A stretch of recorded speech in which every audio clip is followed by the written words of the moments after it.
तो जय जोहर संगवारी हुआ आप मन मिला मोर छोटे से बेबी अंशी से। और संगवारी हुआ अंशी अब्बड़ दिन के बाद अपन आई से मामा गाँव ले। और एक बाद में थी बार आज हमन मस्त मनाने वाला हमन मोर साथी के जन्मदिन, जिन में मोर बेटी मस्त थी बार तैयार हो गई। और संगवारी हुआ थी बार केक और मस्त गुलाब के फूल ला मस्त रख लिए हन, काबर के हमन ला अभी काटना है मैं केक।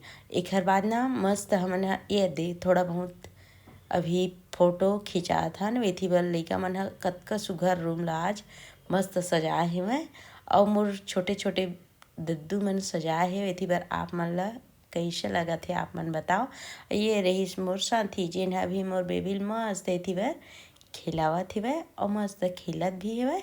और संगवारी हुआ आप मन ला संगवारी हुआ आज की वीडियो आप मन ला कैसे लगी से आप मन बिल्कुल बताओ। अच्छा लगी ना तो आप मन बिल्कुल लाइक कर दिया। अच्छा ओखर से भी अच्छा लगी तो आप मन चैनल ला सब्सक्राइब कर दिया।